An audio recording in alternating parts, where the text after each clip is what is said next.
Hello everyone, আশা করি তোমরা সবাই ভালো আছো, সুস্থ আছো। আর তোমরা দেখতে পাচ্ছ যে আমার ঘড়িতে 7টা বাজতেছে। 7টা হচ্ছে সকাল 7টা বাজতেছিল। আর আমি আর আপু মিলে খুব তাড়াতাড়ি করে রেডি হয়ে ট্রেন ধরতে যাচ্ছিলাম। এখন ট্রেন ধরতে কেন যাচ্ছিলাম সেটা তো তোমরা আমার পুরো ভিডিওটা দেখলেই বুঝতে পারবা যে আমরা যাচ্ছিলাম কোথায়। ট্রেনে ওঠা মাত্রই আমি কানে ইয়ারফোনস লাগিয়ে বাইরের প্রকৃতি দেখা স্টার্ট করি। আমার থেকে এই জিনিসটা অনেক বেশি ভালো লাগে। আমরা আমাদের গন্তব্যে চলে আসলাম। নুসরাত, আমার গাইসদেরকে হ্যালো বলে দাও। তো গাইস, আমরা হচ্ছে এখন তরিনতে। আর আমরা কেন তরিনতে আসছি আর আমরা এখন কেন তরিনতে যাচ্ছি সেটা দেখতে হলে আমার পুরো ব্লগটা দেখতে থাকো, তোমরা জানি যাওয়া। আমি এটার জন্য তাড়াহুড়া করতে যাই, আমি আমার সানগ্লাস নিই নাই।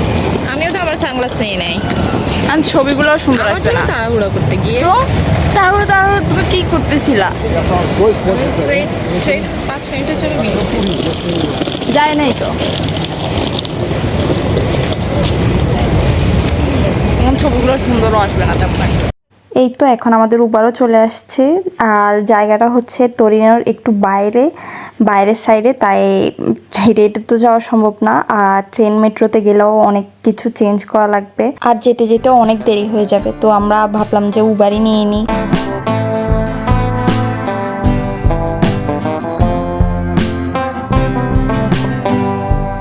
সো ফাইনালি আমরা সেই সুন্দর জায়গাটাতে চলে আসলাম, যেটাতে আমার আসার অনেক আগ থেকেই ইচ্ছে ছিল। ইতালিতে আসার 2-3 বছর পর থেকে আমি আপুকে অনেকবার বলছি যে হ্যাঁ আমি টুলিপস গার্ডেন যেতে চাই, কিন্তু আমাদের সিটিতে টুলিপস গার্ডেন ছিল না, ছিল তরিনোতে। তো এইবার আমার বার্থডে আসার 2-3 দিন আগে আপু আমাকে টুলিপস গার্ডেনে নিয়ে ঘুরায় আসে, পুরো ট্রিটটাই আপু দে। গাইস, একটা ব্যাপার হচ্ছে আমি এখানে এসে একদম মহা খুশি। আমি বুঝতেছিলাম না যে আমি কোন জায়গাটা থেকে ছবি তোলা স্টার্ট করব। উল্টো দিকে ছবি তুলতে নিলে সান চলে যায়, মেঘ চলে আসে, সো ছবিও তেমন একটা ভালো আসে না। অপেক্ষা করতে থাকি যে কখন আবার সান আসবে। তারপর এখানে এত বাতাস ছিল, বাতাসের সাথে ঠান্ডাও লাগতেছিল। উল্টো দিকে চুল টুল এলোমেলো হয়ে এক অবস্থা হচ্ছিল। অনেকক্ষণ থেকে আমরা শুধু ফুলেরই ভিডিও করতে থাকি, আমরা নিজেদেরকে ভুলেই গেছিলাম, শুধু ফুলই দেখতেছিলাম। আর এত রঙের ফুল, মানে কি বলবো, এত সুন্দর লাগতেছিল দেখতে। হয়তো ভিডিওতে তেমনভাবে বোঝা যাচ্ছে না, বাট সামনাসামনি দেখতে অনেক বেশি সুন্দর লাগতেছিল। আর আমার তো ফুল এত বেশি ভালো লাগে যেটা বলার বাহিরে। তোমরা হয়তো খেয়াল করে দেখবা যে আমি কখনো ছবি তুললে বা ট্রানজিশন ভিডিও করতে গেলে মাথায় ফুল নিই, কারণ হচ্ছে আমার মনে হয় যে ফুল আমাদের সৌন্দর্য আরও বেশি বাড়িয়ে তোলে। উল্টা দিকে এই ইয়েলো ফ্লাওয়ারগুলো দেখতে আরও বেশি সুন্দর লাগতেছিল, সবচেয়ে বেশি ফুটে উঠতেছিল মনে হচ্ছে যে ইয়েলো ফুলগুলা।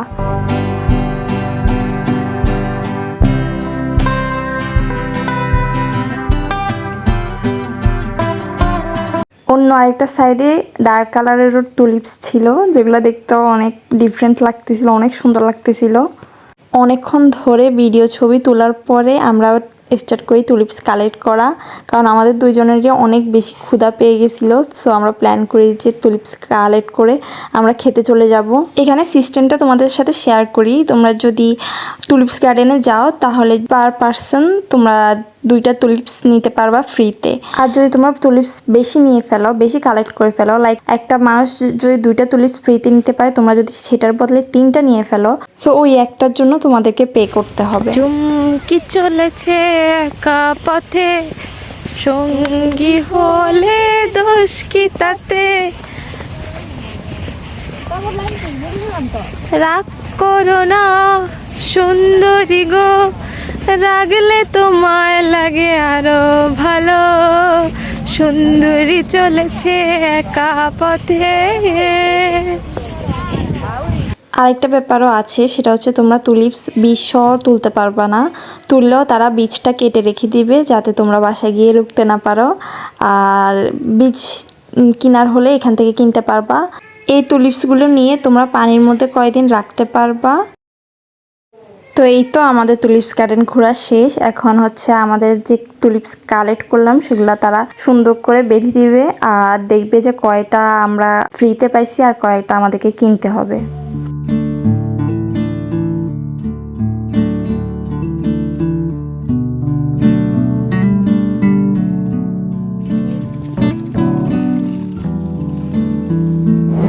হ্যালো গাইস, আসলে ব্যাপারটা হচ্ছে ওখান থেকে বের হওয়ার পর আমাদের অনেক বেশি খিদা লাগছিল অ্যান্ড আমাদের মাথা ঘোরাচ্ছিল। আমার যদিও এখনও মাথা ঘোরাচ্ছে। তো ওটার পরে আমরা ট্যাক্সি পাই নাই, কারণ ওটা হচ্ছিল তরিনোর বাইরে ছিল, তো ওখানে ট্যাক্সি মানে শো করতেছিল না। তো ওটার পরে আমরা বাস ধরছি, বাস ধরে আরও কিছুক্ষণ হেঁটে এখন আসছি হচ্ছে ম্যাকডোনাল্ডসে খেতে। এখন অপেক্ষা করতেছি, এখন বাজে হচ্ছে 3:28 বাজতেছে। মানে আমি নাস্তা করছিলাম সকালবেলা, আমি নাস্তা করছিলাম হচ্ছে 7টায়, আর এখন 3:28 দুপুরের। মানে আমার এত বেশি ক্ষুধা পাইছিলাম, মানে আমার খুব শরীর খারাপ লাগতেছে, তাই আমি মানে ভিডিও করতে পারি নাই তেমন একটা এর আগে দিয়ে। এখন আমরা খাবো আর দেখি তারপর কী করা যায়।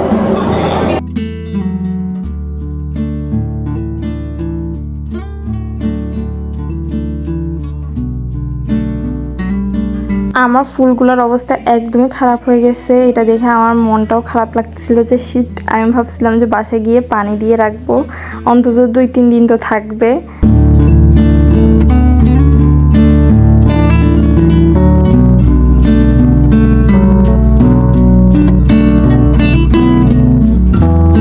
এখন আমরা আবার যাচ্ছিলাম একটু শপিং করতে।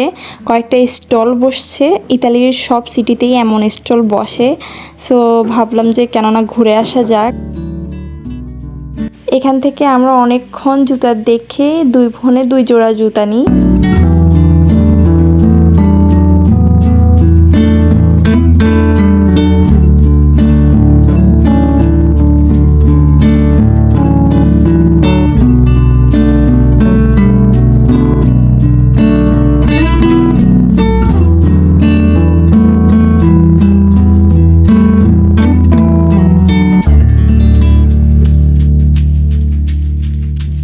বিকেল হয়ে আসলো আর আমরাও এখানে অনেকক্ষণ ধরে ঘোরাফেরা করলাম।